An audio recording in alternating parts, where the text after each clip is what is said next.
Speed Painting Starcadia Quest. How I got from bare plastic to 20 painted minis in 30 minutes each. Today on Haste Hobbies.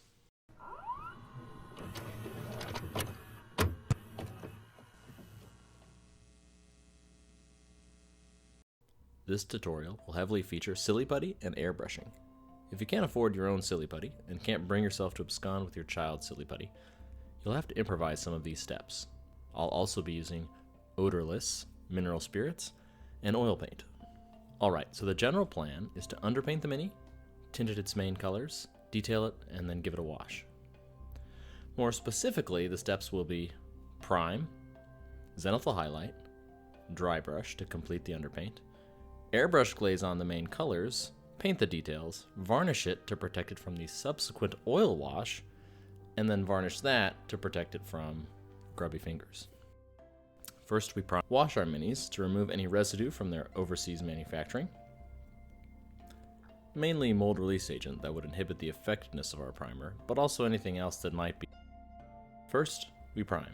I experimented with several primer colors and decided that for these 20 minis, pink and black were good enough. Brown was good, but not enough better underneath red than black. Despite what it says on the bottle, I thin my primer with airbrush thinner, and my PSI is about 25 to 30.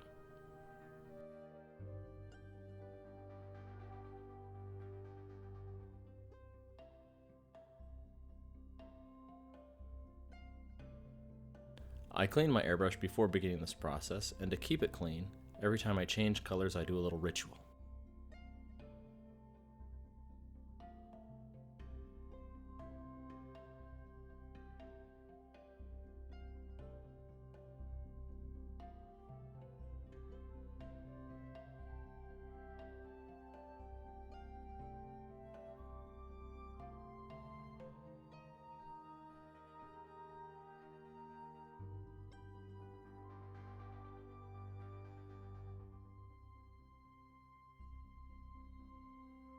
Alright, so after priming, I'm laying down the second underpainted layer, and this one is to establish a light source, a Zonithal gradient. For this, I'm not using white primer. Instead, I'm opting to use white ink.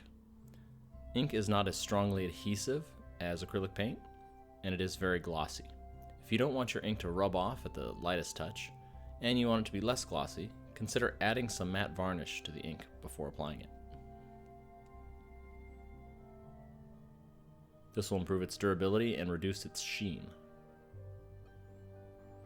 I'm applying the white ink from above the figure at around a 45-degree angle, but then I'm applying more layers from directly above so that it will be brighter at the top of the figure.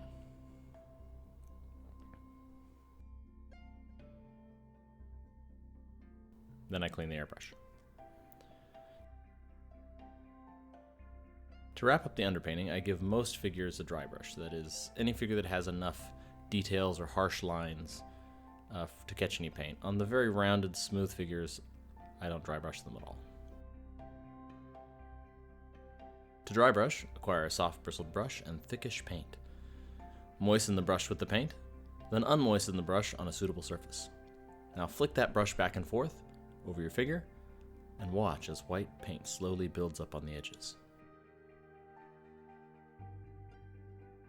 Now we are ready to glaze on the base layers. Back to the airbrush. Why the airbrush, you say? Chibi minis have lots of smooth rounded surfaces and flat smooth surfaces.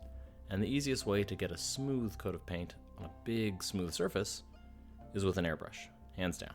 For the base layers, here I'm using inks and paints from a bunch of different manufacturers. But pretty much any paint can go through an airbrush if it's properly thinned down. If you're just starting out using an airbrush, err on the side of thinning your paint more than you think you need to. It's better to have to apply multiple thin coats than it is to unclog an airbrush and waste a bunch of paint. That said, inks don't usually need thinning unless you add some varnish to them. Thinning is especially important if you want to maintain underpainted shading that you did before applying the airbrush glaze. Applying a thick coat of paint will erase that underpainting. On more complex minis, I use silly putty as a masking agent, covering the areas I don't want to hit with the airbrush. I frequently don't use enough silly putty and mess up my paint job anyway, but other than that it works great. Silly putty doesn't stick to the model, but it does stick to itself and hold a shape. so there's little chance that it will hurt the paint it covers when you take it off.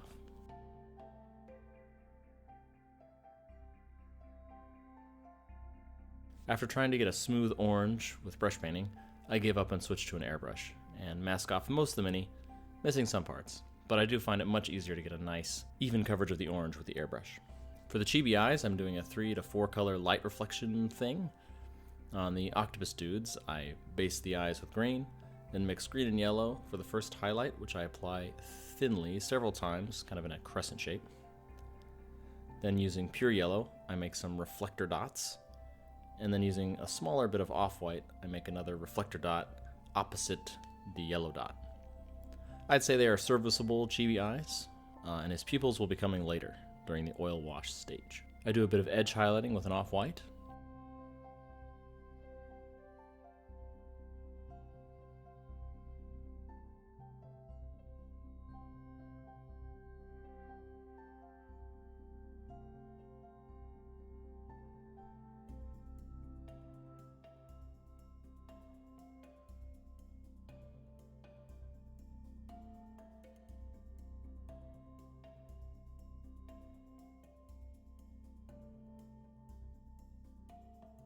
After that, I seal the figures with thinner and gloss varnish in preparation for the oil wash. The gloss varnish will protect our previous paint layers from the harsh solvents used with the oil wash. Starcadia Quest minis are chibi, and chibi is sort of like anime, and anime characters are usually black-lined, like cartoons. So I kind of wanted to blackline these characters, but I did not want to paint in each individual line, as that would take forever. So, as a quicker, easier method, I'm going to be using a black oil wash. Why an oil wash? Oil paints are thick, they ruin paintbrushes, and the solvent is stinky. But there are 2 good reasons to use oil washes. One, they're the best washes. And second, they are erasable. Yes, you can erase oil washes. Normal acrylic washes just kind of stain everything wherever you put the wash. And we don't want to stain any of these characters. They're like cartoons. We want their colors to be bright and vibrant, and the darkness only in those crevices. So, with an oil wash, we can apply it over the mini, and then just take it off anywhere where it's not supposed to be. So to prepare an oil wash, put some oil paint on a palette, and some mineral spirits as well, and mix them together until it seems right. No, really, it's kind of a thing you gotta get a feel for. I would err on the side of more oil paint than mineral spirits, and you'll know you don't have enough mineral spirits if it doesn't flow readily into the crevices. It should flow better than any acrylic wash you've used. But if you don't have enough oil paint in your wash, it will look dark when you apply it, but when it dries, it will be spotty and have poor coverage. Using a small disposable brush, I begin to gently touch the areas I want to blackline, and the capillary action does the rest.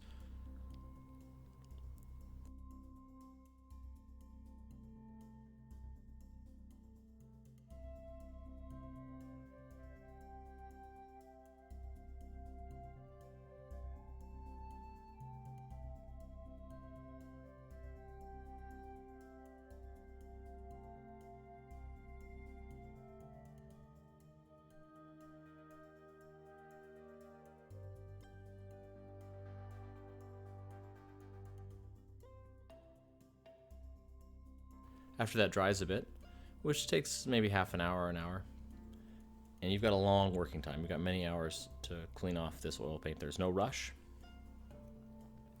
I go back to it with a Q-tip moistened with mineral spirits and wipe away any oil paint that isn't where I want it to be.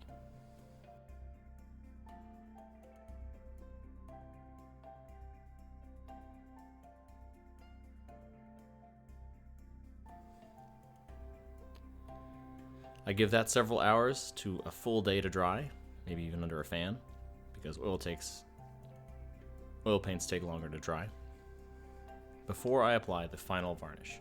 In my case, I use a satin varnish. I mix matte and gloss varnish together.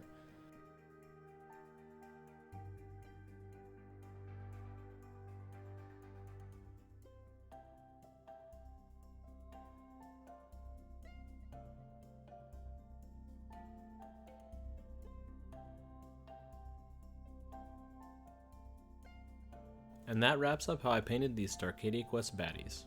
Thanks for watching. I hope you found this tutorial helpful. And if you have any questions, leave them in the comments below. You will find a list of the materials I use in the description below. Like, subscribe, and tune in again soon for more painting tutorials.